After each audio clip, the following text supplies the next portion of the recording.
I'm divorcing my wife for having a baby that clearly isn't mine, but I'm worried about how my sons will treat their half-sister. My wife gave birth to a black baby girl a month ago. Because we're both white, she had no choice but to disclose that the kid was the product of a one-night fling last year. I've initiated divorce procedures, but we're still living together for the time being. With our two sons, ages 2 and 4, my paternity tests for them coming back positive, her baby daughter, and her job loss to be COVID, living together as pleasantly as possible until the divorce is finalized as a sad necessity.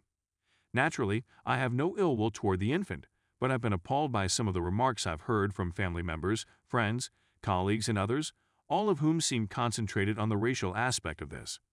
As though the most significant aspect of this isn't that my wife strayed, but that she cheated with a black guy and had a black kid. What scares me the most is that my two boys could pick up on these stories. They're too little to really comprehend what's going on right now, but I'm concerned that when they have a better understanding of the situation, they'll come to hate their half-sister for breaking up their parents' marriage. Worse, under the influence of the aforementioned racist myths, their animosity may manifest itself in a racist manner. Any ideas on how I should attempt to persuade my kid to change his mind?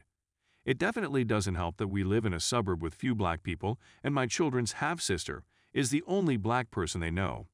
Update 1. My wife and I are now divorcing, but I have requested her to recognize me as the adoptive father of her kid, not mine biologically. We've reached an agreement, and we're pushing for 50/50 split custody. My wife doesn't have a photo of my real father since she just knows his first name and is unable to locate or contact him. Also, although my wife has accepted, I'm not sure whether she's legally of sound mind to consent to this. She has PPD and had major depression even before the baby was born, is sleep deprived, and the entire divorce and reaction from family and friends has really taken a toll on her. I'm concerned that if she agrees to this now, but later changes her mind, it may be revoked owing to her present mental condition. Update 2. My previous post was unfortunately closed, however I got a lot of helpful PM from individuals. I'm especially grateful to individuals who have experienced a similar circumstance, or have relatives and friends who have, and provided me advice on how it impacted them and how to negotiate the issue. I'd also want to thank the hundreds of racists who blasted my email. The most important lesson for me was that if I had to lead by example here, I would not exclude her in any manner because of her paternity so that she and my boys would perceive her as a complete part of the family. Also, in order to protect their sister, I need to be more active in finding the racist and stupid rubbish I've been hearing, and I need to encourage my kids to do the same.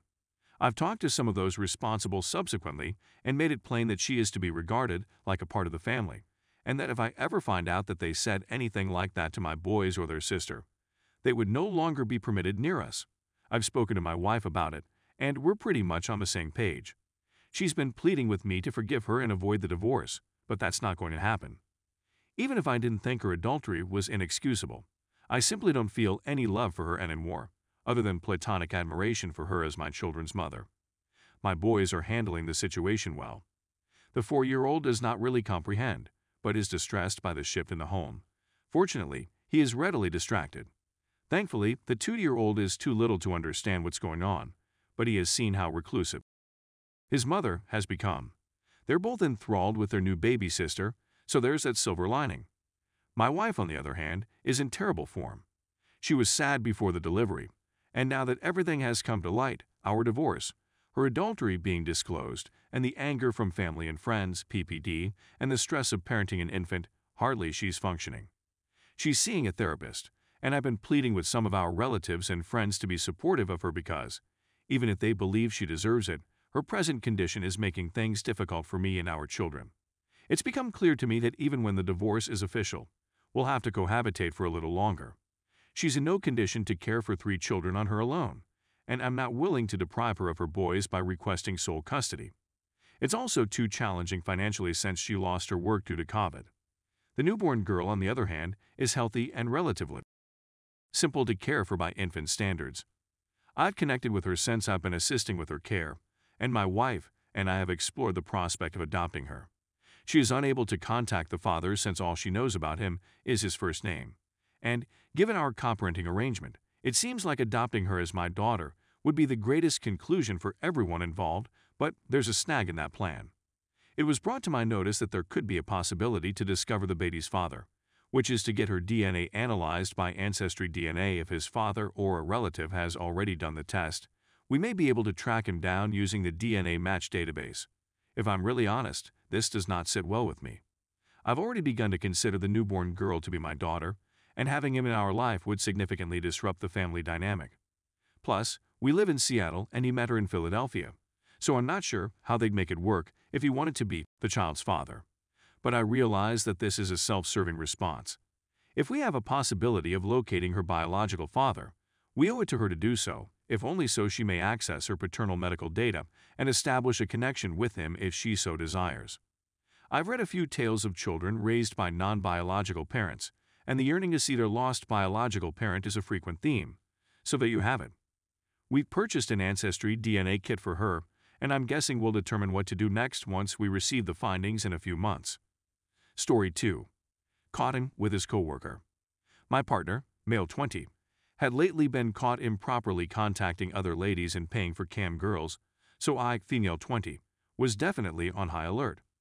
We were living together, had a cat, and I wore a ring on my finger. We'd recently returned from a disastrous couple's holiday. I found him with another woman's hands on him in the hotel bar, and things went south from there. He assured me it was all in my head and that I was overreacting, but I kept an eye on him after that. I had his iPhone location, which he must have forgotten, but he informed me one night that he was working late. I was concerned since he lied to me about the time he began working, so I investigated his whereabouts. I felt my stomach sink as he was across the city at a site we would visit, an overlook of the city skyline. I didn't want to be crazy. Maybe he was simply emptying his mind, but I couldn't get the sensation that it wasn't entirely benign. I was at home, making him a pie and preparing for him to get home from work like a 1950s housewife. I got in my vehicle and went to his place, where I parked a little distance away. I could see him. It was dark, and he seemed to be alone. For a brief time, I felt like an idiot for having doubted him. Then he stepped to the side, and I noticed he was holding a lady. I was taken aback. I was paralyzed. All I could do was wait for my brain to absorb for a few minutes. He gave her a kiss. I took out my phone and dialed his number. I saw him say something to her, and they took a step apart from each other. She was aware. He let it go to voicemail before texting me. I suppose I'm going to see my mom tonight. That wasn't the first time I'd gotten that SMS. I then observed them re-enter one another's arms. I got out of my vehicle and began approaching towards him.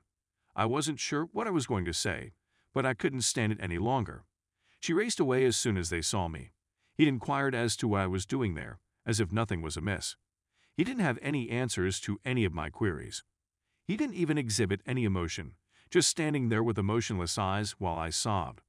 He said it was all my fault, that I was to blame. I was too angry with him. He felt he couldn't communicate to me, and I was difficult. He stood there, taking no responsibility, and just informed me that it was all my fault.